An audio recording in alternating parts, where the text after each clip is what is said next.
Alright, Chapter 6, A Graying Economy. Alright, disclaimer, sexism, racism, homophobia, ageism. Uh, yeah, this book is specifically, or this chapter is specifically about the ageism aspect.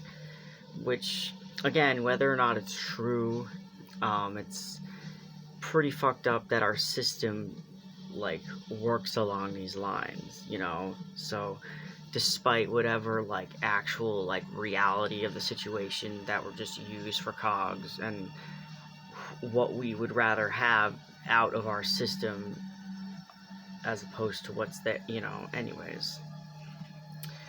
So much for shrinking markets and the turmoil they cause. We come now directly to the second and related facet of the economic implications of the birth dearth, the graying of a population. It has been mentioned here earlier in the non-economic sense that in relation to shrinking markets, but it creates problems in the other ways. The process can be seen mostly graphically by looking at age pyramids. The pyramids below show the changing American situation from the early 1980s to 2030. The wider the base, the younger the population. The pyramid diagrams clearly show an elemental phenomenon. A below replacement society keeps getting older. As this happens, the pyramids begin looking like rectangles. The eminent French demographer Alfred Sauvy described the birth dearth circumstance some years ago most pungently. Quote, a society of old people living in old houses, ruminating about old ideas. The logic of the situation is simple. A society where each succeeding generation of babies is smaller in number than the preceding generation, which is what happens sooner or later in a below replacement fertility situation, is an aging society. So, page 66, if you go back to the videos of the pages, yeah, the chart 6A, percentage distribution of the U.S. population by age and sex, 1982 and 2030. And yeah, the age pyramids on page 66. Sorry.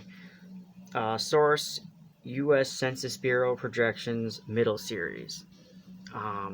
Some simple columns of numbers stretch the portrait of an aging America, Germany, Japan, and for the France that Suave feared.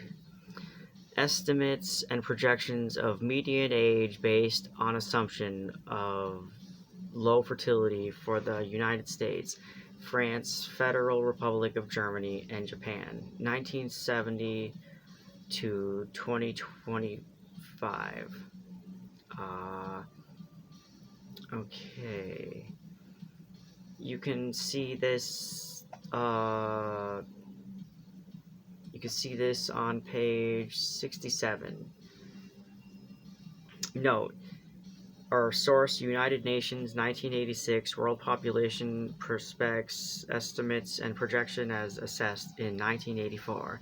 Note, even these continued low fertility projections assume some small increase in the total fertility rates in France, Germany, and Japan. Alright.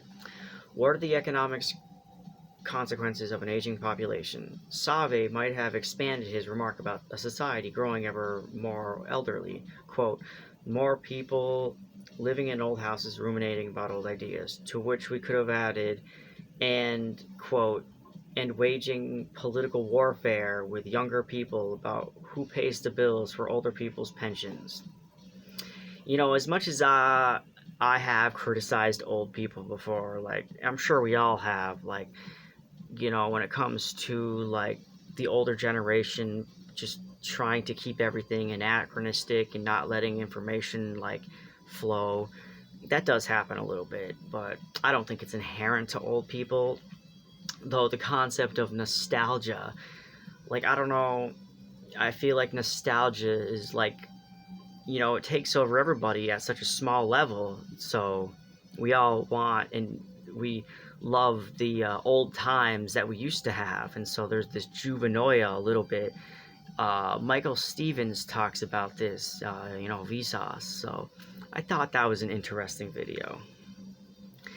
There is a popular conception among Americans that our federal Social Security pensions are paid for by our very own contributions that have been put into an earmarked fund that is just waiting for us when we reach retirement age.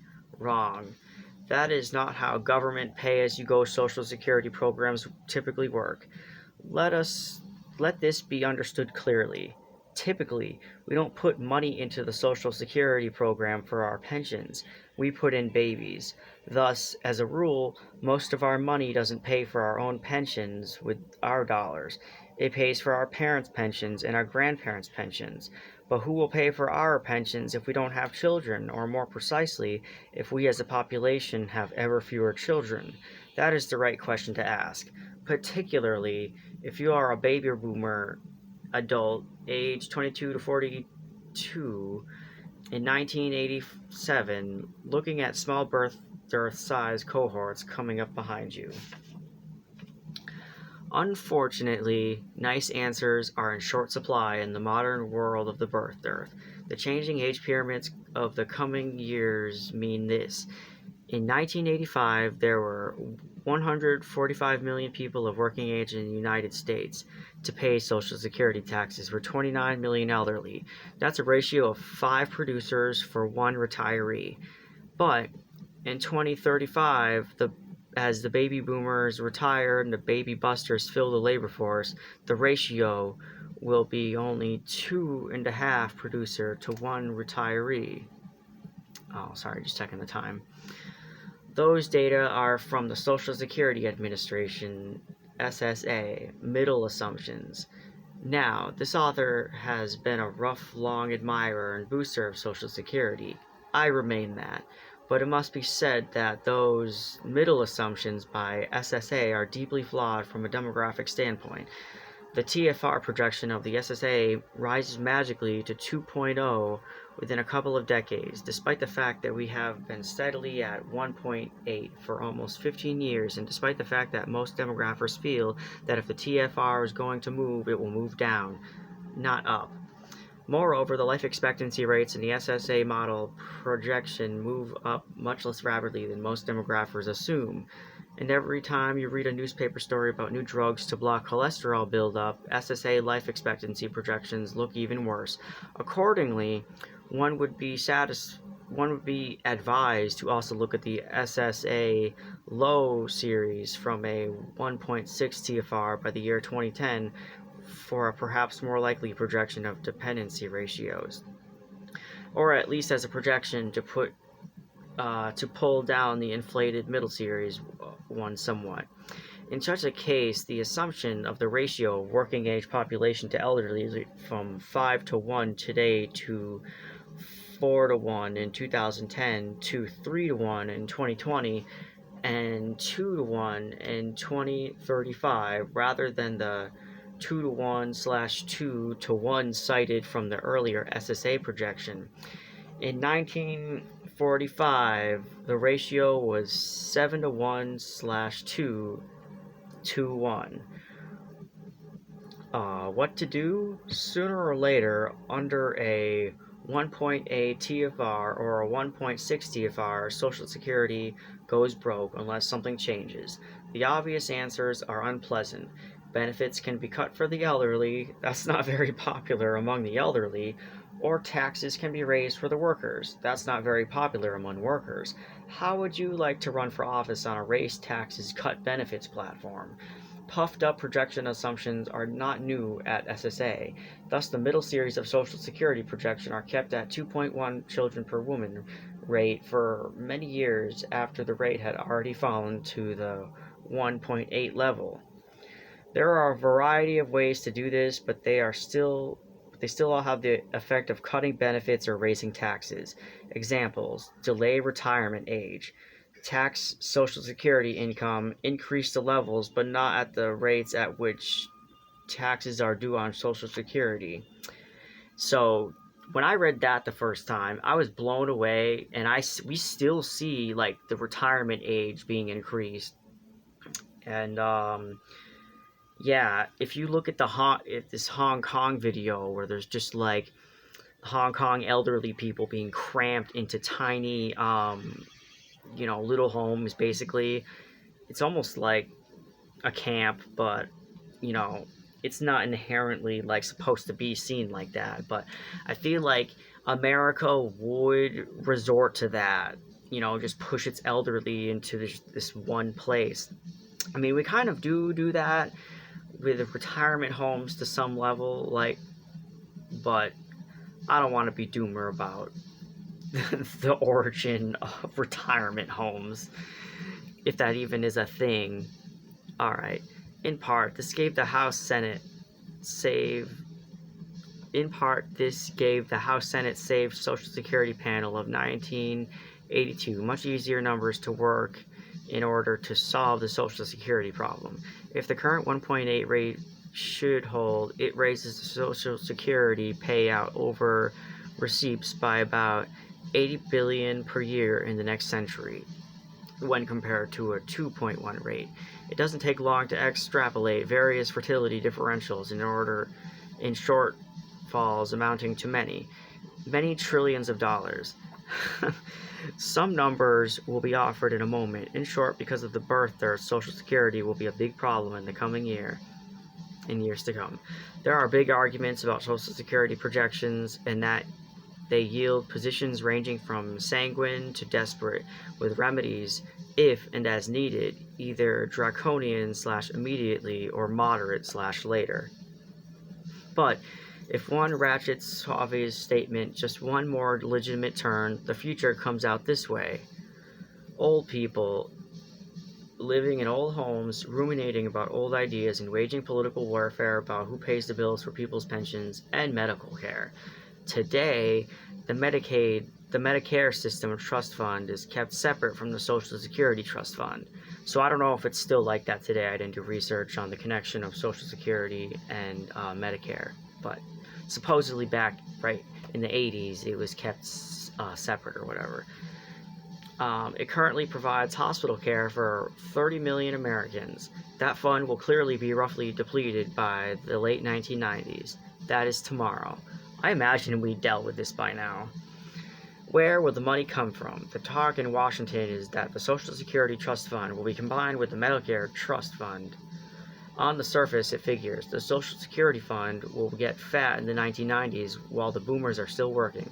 But if that combining is done, the Security Fund is drawn down earlier in advance in the day of reckoning when it goes broke. At a 1 point TFR, the Social Security middle forecast would put the go broke date in the late 2030s. Adding in the Medicare shortfalls puts the go broke date down to about 2015 under an intermediate forecast, and as earlier as the year 2000 if the economy should turn out in somewhat sour record, activating a worst case projection. Of course, these funds won't really go broke. As mentioned early, either benefits will be cut or taxes will be raised, but the changing dependency ratio, remember, we now have 5 workers supporting 1 elderly person, but that will probably go down to a ratio of close to 2 to 1, puts enormous extra leverage on the taxpayer on the tax benefit equation. To keep benefits up, the tax increase will have to be proportionately huge because there will be so few payers around. More likely, benefits will have to be produced in one way or another: less money or later retirement, or less medical care. Using SSA intermediate projections, including the combining of medical care and pension funds, by 2035, Social Security taxes will have to be raised over the time by 50% above planned increase to meet current commitments, or benefits reduced by about a third. If nothing else, the Social Security Fund will be $2.3 trillion in debt in constant 1986 dollars. Under a worst-case scenario, Social Security taxes must rise from a current 14% of payroll to 37% by 2035 to just meet current commitments. The immediate scenario would call for a rise to 23% of payroll by 2035. Income tax, state tax, sales tax comes from the top of that, not leaving much for incidentals like food, clothing, and shelter. Well, one might say people are living to get people are living longer so they can retire later. Or one may say the society will be able to support the elderly because there'll be relatively fewer children to support. Or one may say fertility will go up, or one may say productivity will increase by will go up, giving later generations more income even if they have to pay more taxes.